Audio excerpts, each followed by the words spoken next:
오늘은 부모에게 순종하고 공경하라 제목으로 말씀을 드립니다. 5월은 가정의 달인데 둘째 주에 어버이 주일로 매년 지키고 있습니다. 다음 주일날은 정교인 합동 예배로 드리게 되겠습니다. 이 5계명, 내 부모를 공경하라는 이 계명은 이웃을 사랑하는 계명들 중에 첫 번째로 나오는 계명입니다. 5계명에서부터 10계명까지입니다. 그런데 이 5계명이 이웃 사랑 계명 중에 제일 중요하기 때문에 이 계명을 지키는 자에게는 하나님께서 축복을 약속하셨어요. 복을 약속하셨어요. 네가 땅에서 잘 되고 장수하게 하겠다는 약속입니다. 그러면 우리가 제일 먼저 생각할 것은 왜 부모에게 효도해야 할까 하는 것입니다. 물론 여러 가지가 있겠지만은 그 중에서 제일 첫 번째는 자식을 이 세상에 태어나게 했기 때문입니다. 하나님께서는 인간을 지금도 창조하고 계세요. 창세 때만 아담과 하와만 창조하신 게 아니고 우리 모든 인간들을 하나님 꾸준히 지금까지 창조하고 계세요. 그런데 누굴 통해서 창조하느냐?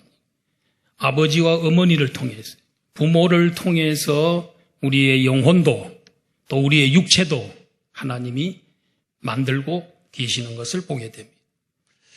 그런데 하나님께서는 창조하실 때에 반드시 부모를 통해서, 그래서 부모 없이 이 세상에 태어나는 사람은 한 명도 없습니다. 부모가 있기 때문에 오늘의 우리가 여기에 있는 것입니다. 우리의 존재의 근원이 부모님이기 때문에 우리는 부모님에게 효도를 해야 됩니다. 만약에 우리들이 동물로 태어났다든가 또 생물로 태어났다든가 또 무기체로 태어났다든가 이렇게 했더라면 어쩔 뻔했습니까? 우리들이 인간으로 사람으로 태어났고 특별히 하나님이 선택한 사람으로 태어났기 때문에 오늘 이 안양 북부교회에서 우리들 이렇게 만나서 하나님 예배하고 살아갈 수 있다는 것, 이 시대의 하나님 앞에 참 귀한 존재로, 존귀하고 보배로운 존재로 살아가게 해주신 것은 부모님 덕분입니다. 부모님 없이 이 세상에 온 사람은 한 명도 없습니다, 여러분. 그렇기 때문에 나를 이 세상에 태어나게 하신 분이 부모님이기 때문에 우리는 감사해야 되고 효도해야 될 줄로 믿습니다. 두 번째로는 부모님들은 자식을 양육하여 주시기 때문에 그렇습니다. 갓난 아이들을 보면 무엇이든지 다 부족하고 또 부족하여서 혼자 살 수 없습니다. 지혜가 부족하고 경험도 없습니다. 힘이 없습니다. 애들은 보면 뭐든지 먹는 줄 알고 먹으면 안 되는 건데도 참 무조건 손에 잡으면 입으로 집어넣습니다. 그래서 먹을 수 있는 건가 없는 건가를 판별하는 것 같아요. 그리고 뭐든지 만져보고 또 높은 곳엔 다 기어 올라가가지고 무조건 뛰어내리고 천방지축입니다. 그렇기 때문에 아버지와 어머니는 잠시도 눈을 떼지 않고 계속해서 도와주고 보호해야 하는 것입니다. 사람은 태어나서 완전히 성장할 때까지 얼마나 세월이 많이 걸리는지, 손이 많이 가는지, 돈도 많이 들고. 그런데 짐승들을 보면, 특별히 소 같은 걸 보면요, 소는 이렇게 태어나면 바로 몇 분 안에 송아지가 일었습니다. 그리고 걷기 시작합니다. 뛰어다니고 그럽니다. 근데 왜 우리 인간은 태어나가지고 그럴 때까지 1달, 2살 돼야 또 그때 걷고 또 말도 이렇게 많이 몇천 번 엄마 아빠 소리 들어야 이제 겨우 엄마 아빠 얘기 한다고 합니다. 어떤 학자들은 뭐 몇만 번 들어서 얘기하는 거라 그러는데 그 숫자는 정확하게는 모릅니다만은 어떻든 더딥니다. 그리고 우리 그 사람은 다른 사람을 도와주고 다른 사람을 좀 섬길 줄도 알고 이런 성숙한 사람이 될 때까지는 수십 년이 걸립니다. 20년, 30년이 걸립니다. 왜냐하면 우리 인간은 그 위대한 존재이기 때문에 세상의 만물을 다스리는 영장으로 태어났기 때문에 그 지도자가 되고 만물을 다스리고 이렇게 하려면은 많이 갖춰야 되겠죠. 우리 인간은 인격자이기 때문에 지정의가 있습니다. 지적인 게 있어야 됩니다. 그래서 배워야 되죠. 학교 다녀야 되죠. 고등학교, 대학교 정도 나와야 그래도 이렇게 다른 사람의 리더가 될 수도 있고 또 잘 지도도 좀 할 수 있고 옛날 얘기는 아닙니다. 오늘날 그렇다는 거예요. 오늘날 대학 안 가는 사람 거의 없기 때문에. 그리고 지식뿐만 아니라 이 감정의 문제지. 또 음악도 배우고 사람과의 사귀는 것도 배우고 희로애락도 알아야 돼. 그래야 다른 사람을 섬길 줄도 안단 말이죠. 그런가 하면은 이 의지적인 거. 그래서 열심히 공부도 하고 노력도 하고 이렇게 생활 훈련도 받고 이런 것들 지정의가 잘 이제 어느 정도 갖춰졌을 때 드디어 리더가 될 수 있죠. 다른 사람들을 많이 섬길 수 있고 그러다 보니까 세월이 많이 걸립니다. 대기만성이라는 말이 있습니다. 큰 그릇은 만드는데 시간이 많이 걸린다는 말이에요. 그러니까 큰 인물은 빨리 만들어지는 게 아니고 굉장히 더디게 만들어진다는 대기만성이라는 말이 있습니다. 우리 예수님은 어떻게 그 어린 시절에 어떻게 자랐을까요? 예수님이 자란 그 얘기 가운데 예수님의 유아기 때의 모습도 성경에 누가복음 2장 40절에 나오고 그다음에 2장 52절에서는 예수님의 청소년 시절의 예수님 모습, 청소년 시절의 모습 한번 보십시다. 앞에 화면에 나와 있습니다.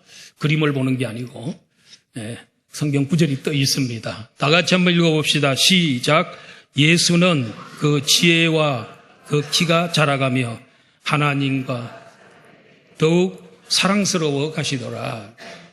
여기 앞에 예수님은 이 세상에 오실 때 구세주로 오실 때에 어느 날 갑자기 하늘에서 쫙 떨어져서 청년 30세의 청년으로 이렇게 오신 게 아니고 예수님은 마리아의 몸을 통해서 갓난 아기로 뱃속에서부터 이렇게 오셔서 성장을 하셨습니다.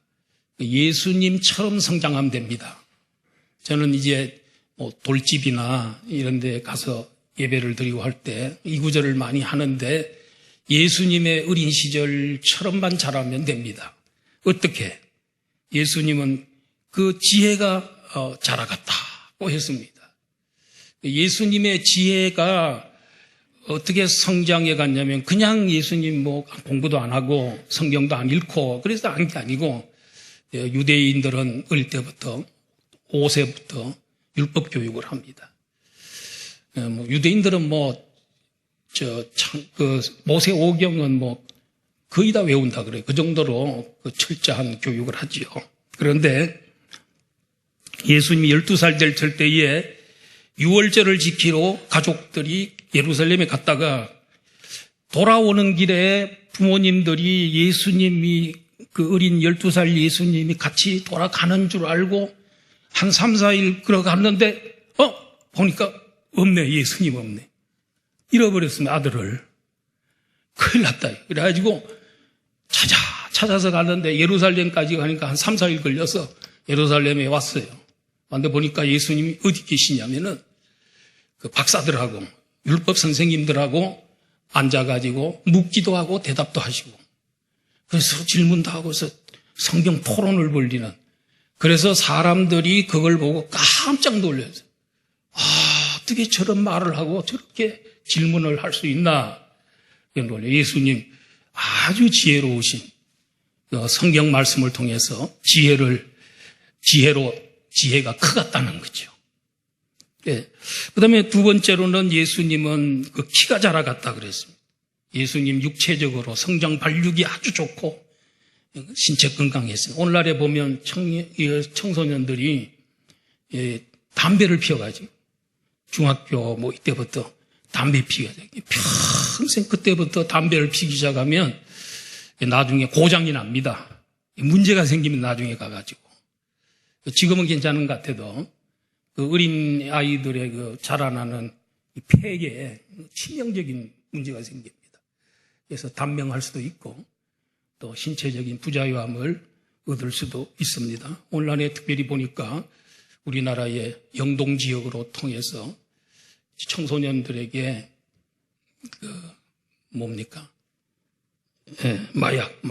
마약이 지금 좀 암학리에 지금 많이 퍼져나가서 이게 부모님들이 학생 어머님들이 굉장히 긴장하고 있습니다. 지금 많이 확산되어 있습니다.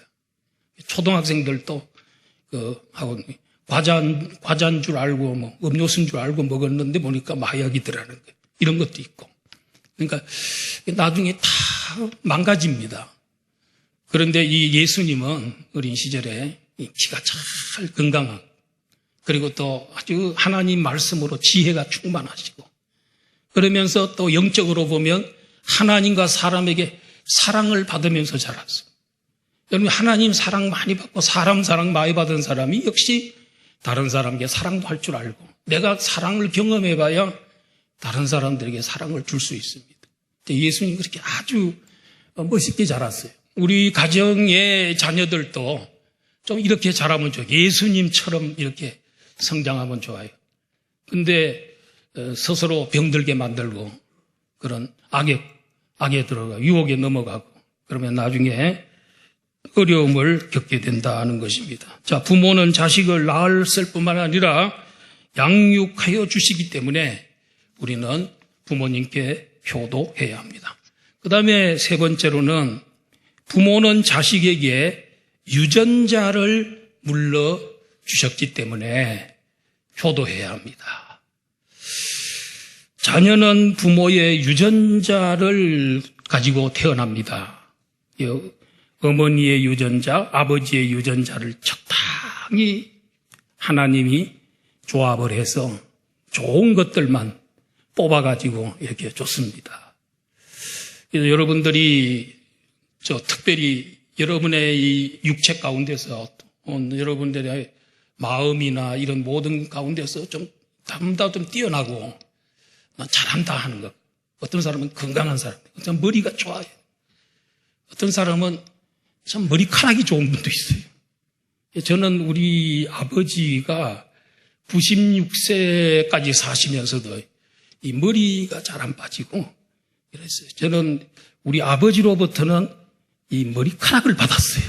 이 머리카락이 많은 거, 이거. 그 다음에 이제 우리 아버지가 저에게 준 게 있다면 제가 생각해 보니까 마음이에요, 마음. 우리 아버님은 굉장히 마음이 온화하세요. 그래서 우리 시골 동네에서 소문이 났는데 사계댁인데 우리 집이 사계 이빠이 정 좋다. 사계댁은 부부가 너무 정이 좋다는 거예요. 싸우는 걸 못 봤다는 거예요. 싸우는 건 저는 봤어요. 저는 봤는데 동네 어른들은 사계댁 이빠이 정 좋다. 이런 게 그때 유행어였어요. 우리 동네에서. 그런 그 마음, 온화한 마음 그런 것들을 좀 배운 거예요. 우리 어머니로부터 제가 유전을 이제 받은 게 뭐냐면은 우리 어머니는 굉장히 그 생활력이 강하신 분이세요. 10명의 자녀를 낳았는데 애를 낳아놓고는 그 다음날 밤매로 가신 분이라고. 그러니까 일을 안 할 수 없으니까 간 거예요. 그래가지고 이 나중에 보니까 이 허리가 많이 굽었어요. 그래서 다 그렇게 너무 고생하고 산후조리 제대로 못하고 그 다음 애 낳아놓고는 그 다음날 밤배로 갔다니까. 그 정도로 그렇게 해서 근데 그리고 뭘 하겠다 그러면 아주 강직하세요. 그래서 그걸 꼭 기억고 해내는 거. 여러분들 볼 때 제가 굉장히 부드러운 사람 같지만은 일 하나 맡았다 그러면 제가 밤을 새워서라도 하고 뭐 시험 공부 같은 것도 막 밤도 막 그냥 새버리고 뭐 이런 그런 면이 있어요 저한테. 그건 어디서 받았어요? 어머니로부터 받은 거예요, 그거는. 예. 내 자랑 같이 보여서 미안합니다만은, 어떻든 이제 여러분들의 좋은 것들은 전부 부모님들이 아버지와 어머니 한 50%씩 되게 좋은 것들을 받아서 이런, 내가 지금 있는 거예요. 그러니까 여러분들 굉장하신 분들이에요. 하여튼 좋은 건 다 부모님들로부터 좋은 건 다 받으셨어요. 근데 그걸 나중에 개발 못 시키고 그런 건 내 책임이고, 이 선천적으로 좋은 것만 받아놓은 거예요, 여러분. 잘 활용하시면 큰 성공할 줄로 믿습니다. 그러므로 우리 부모님들에게 우리는 감사해야 한다는 것이죠. 네 번째로는 부모는 자식에게 영적인 도움을 줬기 때문에 효도해야 됩니다. 어머니의 기도, 아버지의 기도, 이 얼마나 그게 능력이 있습니까? 세례 요한의 아버지 사가랴와 어머니 엘리사벳이 나이가 많이 들었는데 제사장인데 아이가 없습니다. 늘 기도했어요. 항상 기도했어요. 그래서 성전에 들어가 봉사하는 순서가 됐는데, 봉사하고 있는데 천사가 나타났어요. 그래서 너에게 아들이 있을 거다. 그 아들이 보통 아들이 아니다. 보통 아들이 아니다. 예수님의 길잡이가 될 그런 아들이 나에게 이름을 요한이라고 지어라 그랬습니다. 그러고는 벙어리가 되도록 했죠. 애 놓을 때까지. 그랬는데 진짜 할머니가 아이를 낳게 되고 그의 이름을 다른 이름 지으려고 그러니까 요한이라고 지어라고 서판에 써가지고 요한 써줬습니다. 그의 예수님이 세례를 줬던 세례 요한이죠. 기도해서 낳은 아들은 여러분 빨리 놓은 아들보다는 기도하고 기다리고 애태워서 나온 아들들은 잘 됩니다. 잘 돼요. 큰 인물들이 많아요. 사무엘 보세요. 한나의 큰 눈물의 기도가 사무엘을 낳잖아요. 그런 게 참 많아요. 성경에 보면. 아브라함이 그렇게 오래 25년을 기다리면서 낳은 아들이 이삭이라고 이삭.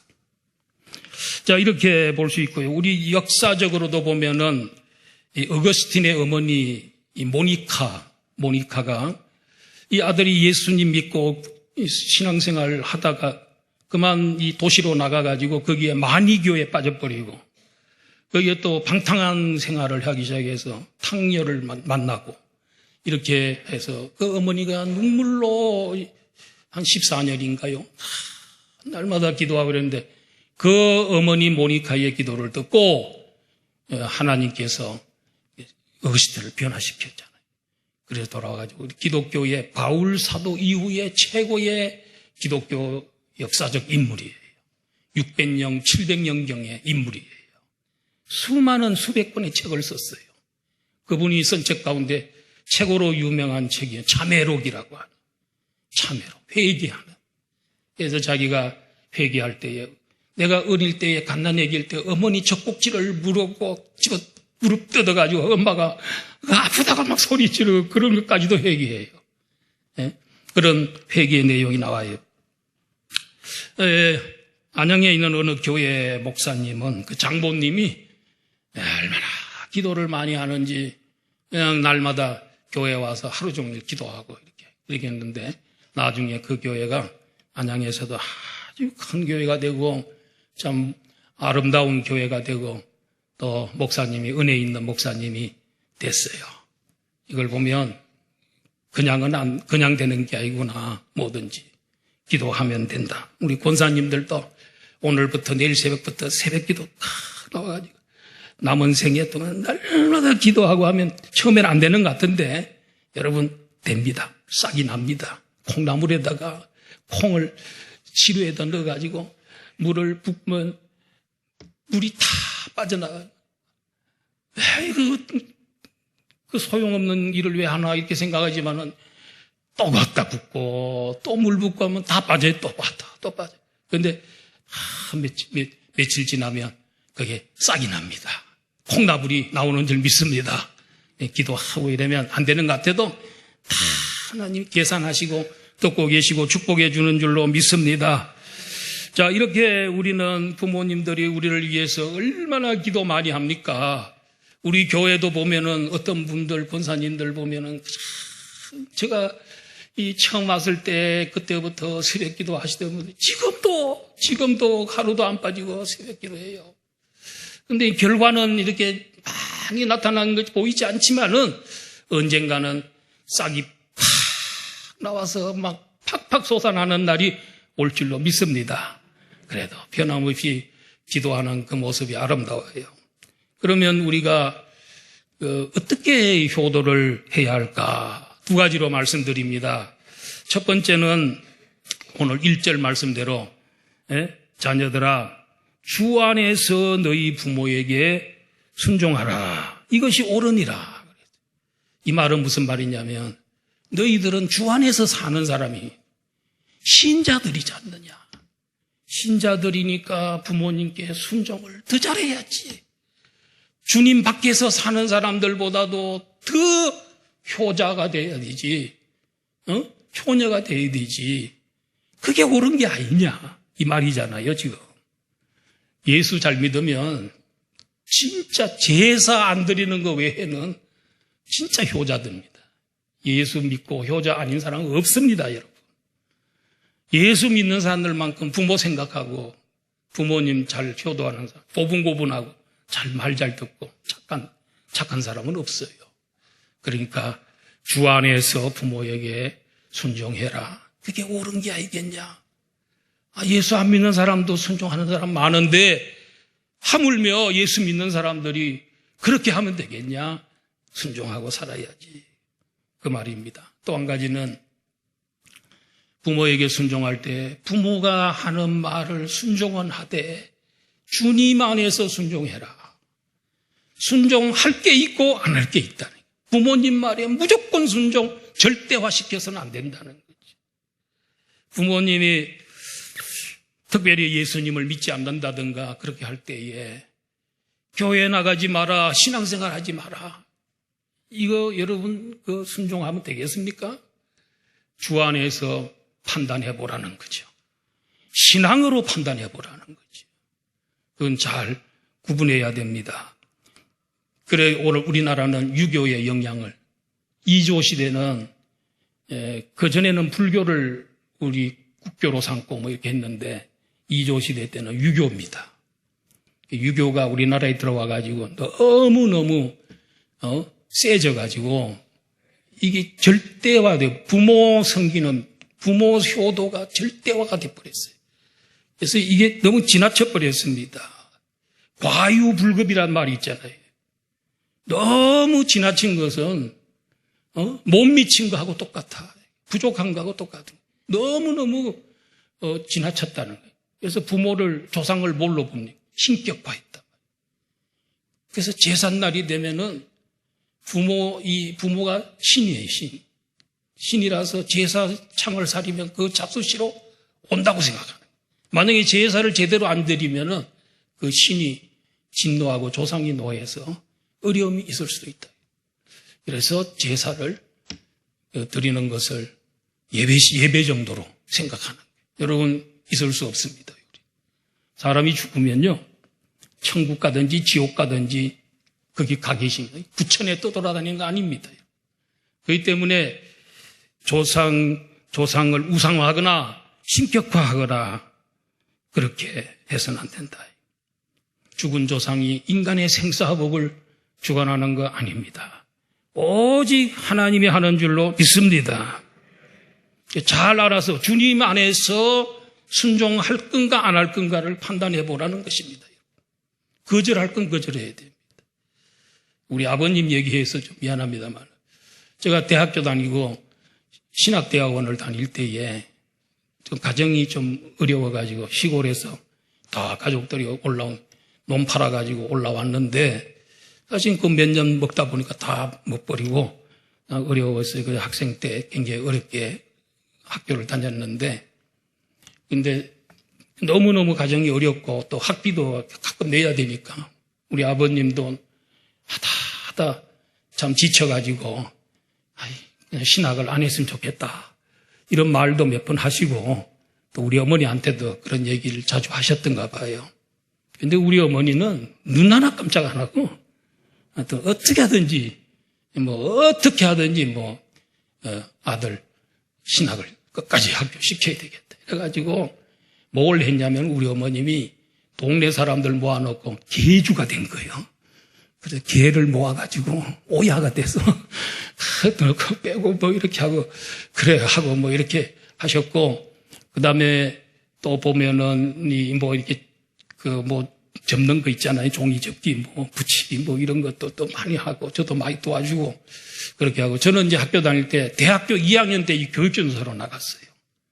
그래서 교육전사로 나가서 사례도 받고, 그 다음에 학교 갔다 와서는 초등학교 아이들 가르치고 중학교 아이들 가르치고, 그래서 이제 가회를 해가지고 학비를 마련하고 이렇게 해서 어떻게 삐덕거려서 이렇게 했는데, 하나님 은혜로 졸업을 하고 그 다음에 목사 안수 받고 안양 부구교로 내려왔어요. 근데 우리 어머니 아버지가 얼마나 좋아하는지 몰라요. 담임 목사 됐다고. 그리고 또 사례도 또 한 번도 우리 교회에서는 사례를 어려워서 못 주거나 또 미루거나 한 적이 한 번도 없습니다. 대단한 교회입니다. 너무너무 감사합니다. 그런데 그러고 난 다음에 얼마 이제 이 교회에 오셔가지고 얼마 안 돼서 부모님 저희들이 모셨으니까 돌아가실 때까지 했는데, 어머님이 소천하시게 됐어요. 그리고 우리 아버님은 그 후에 건강하시면서 오래오래 사시고 그러면서 96세까지 살았어요. 제가 생각해서 속으로 반대하던 분은 오래 살고 반대하시는 분은 이 교회 혜택이나 담임 목사, 아들 목사가 됨으로 인해서 그 모든 혜택을 다 오래오래 누리시는데, 우리 어머님은 좀 누릴만 하니까 그냥 가셨고, 참 안타까워요. 그래도 우리 아버님 나중에 이 교회에서 신앙생활 잘 하시고 성경 그냥 한 달에 1독씩 하고 열심히 하고 성경 읽고 기도하고 그러다가 이제 소천하셨는데, 아마 회개 좀 하셨을 것 같아요. 미안했을 것 같아요. 그 아들 그 신학 하지 말고 말이야. 다른 거 하지 그랬는데, 이 교회에 오셔가지고 혜택은 다 누리시고, 그렇게 해서. 그래서 부모님의 말이라고 해서 제가 순종한다고 신학을 그만두고 그렇게 했으면 안 되겠죠. 그죠? 하나님의 뜻이 더 중요하죠. 그래서 부모님보다는 하나님이 우선이고, 하나님의 뜻보다는 그냥 부모님의 뜻보다는 하나님의 뜻이 우선인 줄로 믿습니다. 주 안에서 순종하시기를 바랍니다.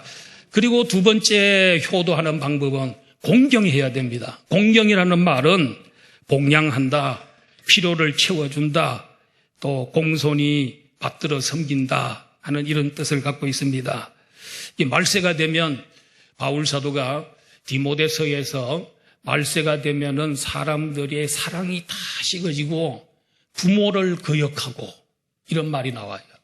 이 때문에 앞으로 세월이 지나면 말세가 가면 갈수록 부모 거역은 더 일어날 거예요.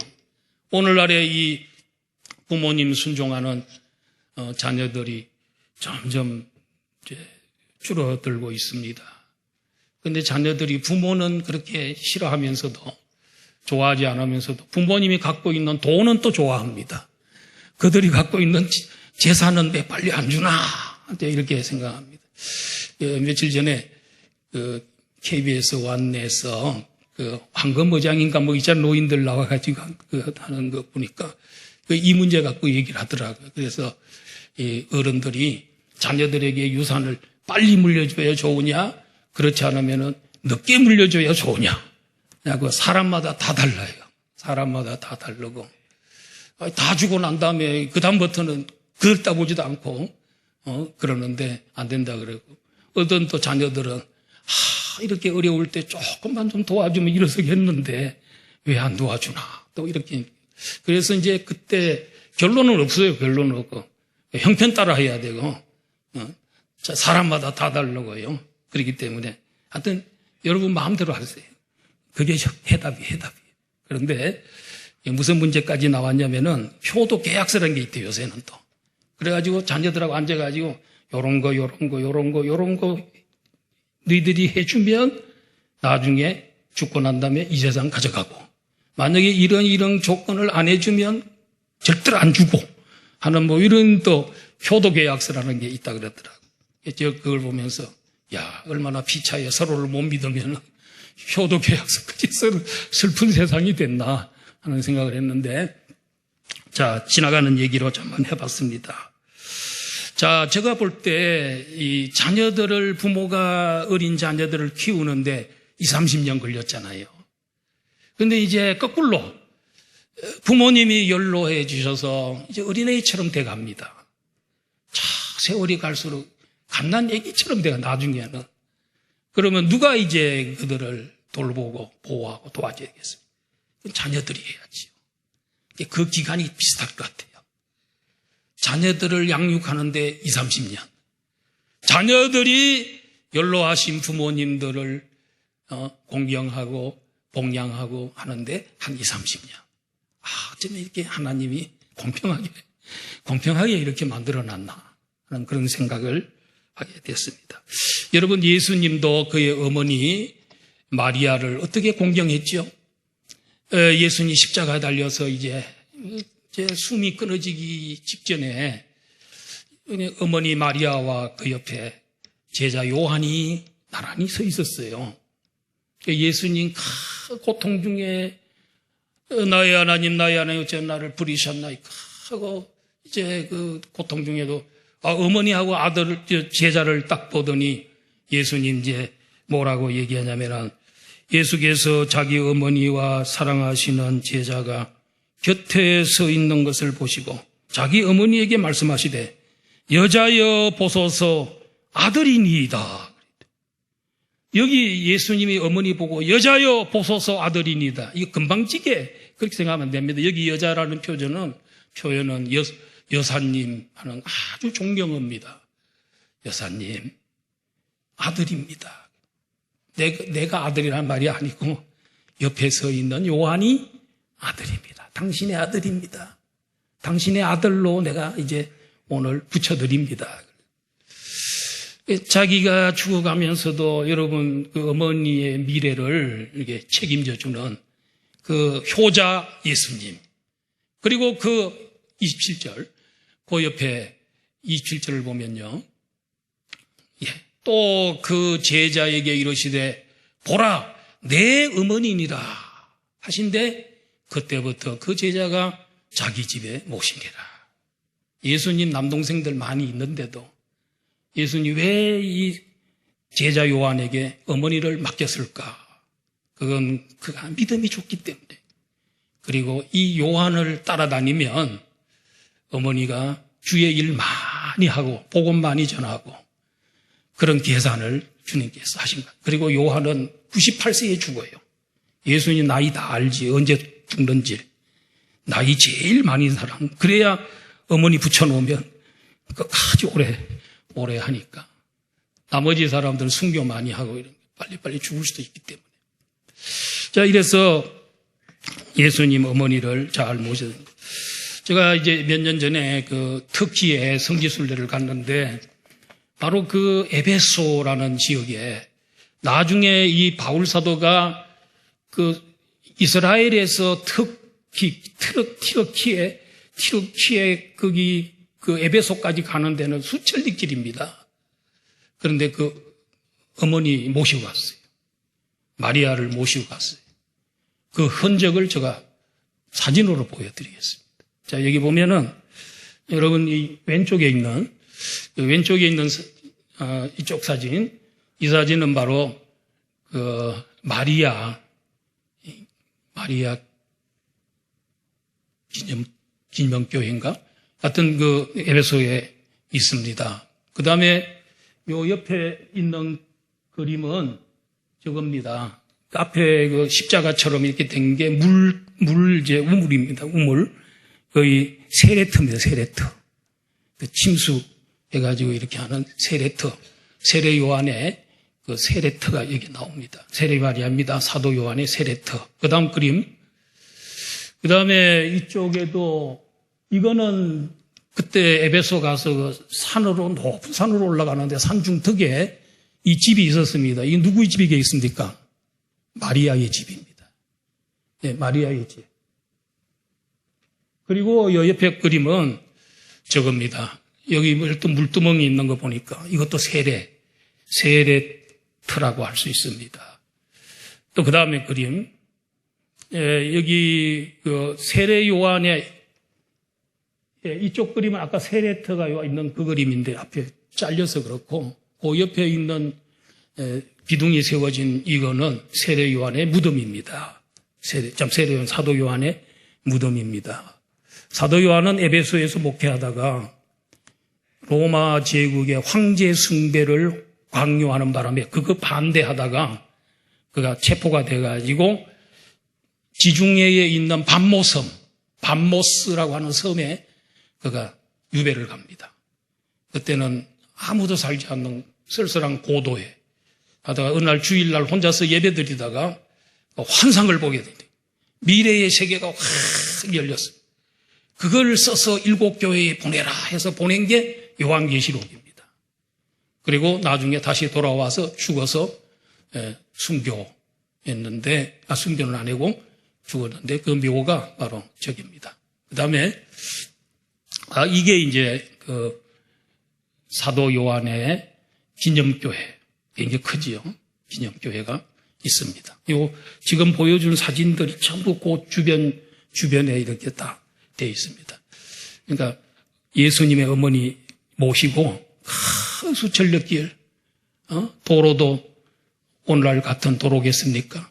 그냥 그래 걸어서 끝까지 가서 그 어머니 끝까지 잘 모셨던 그런 예수님이 특별히 부탁했기 때문에 그렇습니다.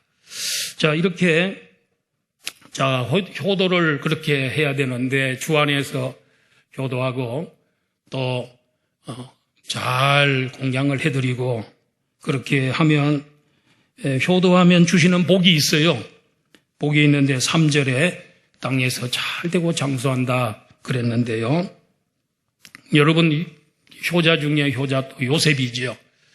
국무총리가 돼서 애굽에 팔려가가지고 그래서 나중에 아버지하고 70명의 가족들을 집단 초청을 해서 이집트의 나일강가에 고센 땅에 거주하게 하잖아요.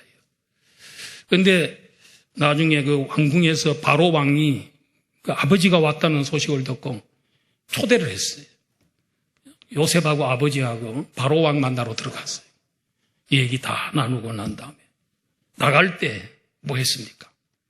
이 야곱이 바로에게 축복해줬어요. 축복 기도했어요. 아니 바로가 어떤 사람인데 자기가 축복을 해. 그래서 하나님의 이름으로 여호와의 이름으로 바로에게 축복을 했어요. 얼마나 폼납니까? 효자 둬가지고 아버지가 아주 영광을 누렸지요. 그러다가 야곱이 죽었어요. 야곱이 죽고 나니까 장례를 치러주는데 애굽 사람들이 70일 동안 고걸했어요.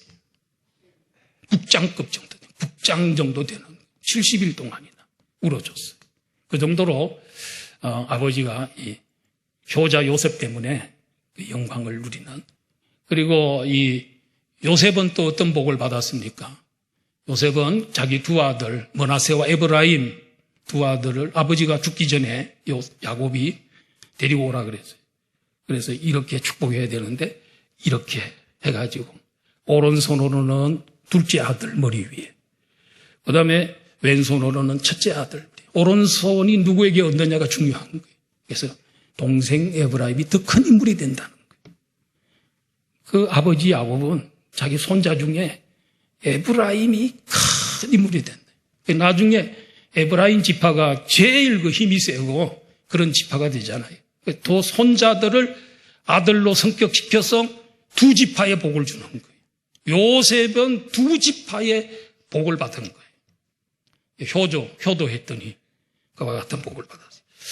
효도하면은 우리 효도에서 복 받은 사람 생각납니다. 여러분, 그 미국의 최고의 갑부였던 록펠러라고 하는 사람, 그는 어머니가 죽어갈 때에 어머니가 유언을 했는데 10가지를 유언을 했어요. 평소에도 엄마 말에 순종 잘했지만 그걸 끝까지 끝까지 98세까지 사면서 지켰더니 어마어마한 복을 받았어요. 그래서 33살 때에 백만장자가 되고 43살 때에 세계 최고의 큰 회사를 소유하게 되고 53세 때는 세계 최고의 부자가 됐습니다.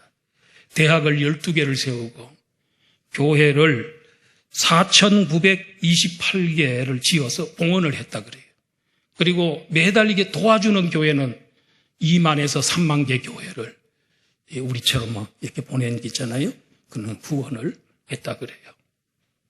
그런데 이 어머니의 유언이 뭐냐면 첫 번째가 하나님을 아버지 이상으로 섬겨라. 두 번째, 담임 목사님을 하나님 다음으로 섬겨라. 한번 따라서 합시다. 담임 목사님을 하나님 다음으로 섬겨라.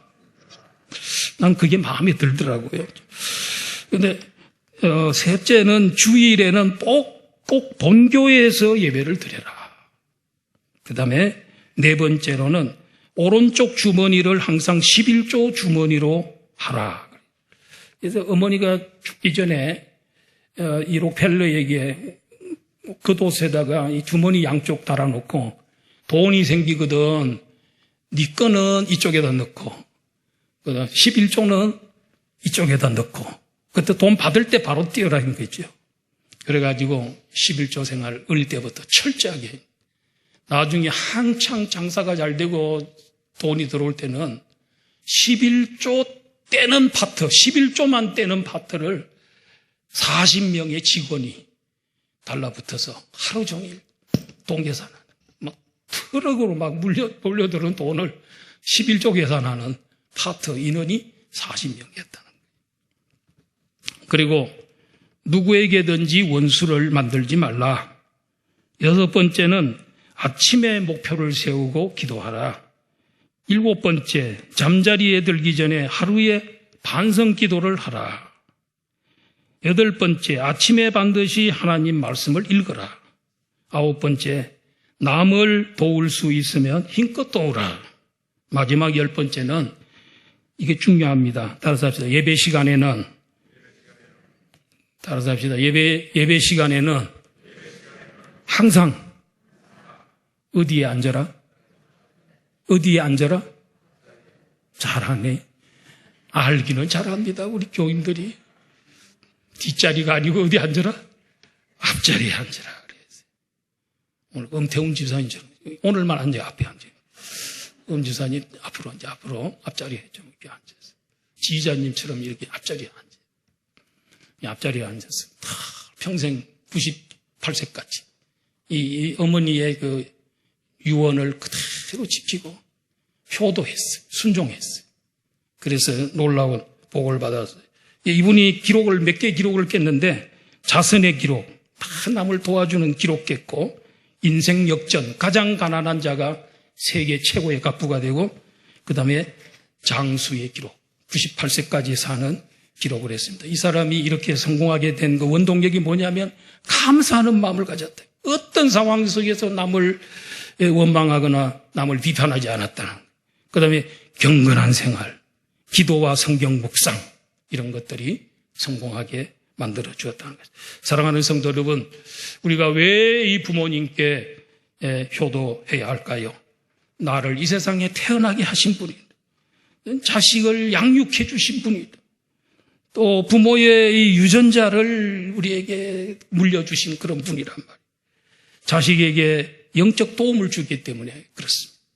어떻게 효도해야 돼? 주 안에 예수 믿으니까 더 잘해야 된다는 거예요. 그리고 부모님을 공경해야 돼. 물질로 공경하고 네? 돌보아드리고 그런 일을 해야 된다. 효도하면 반드시 복을 받는 줄로 믿습니다.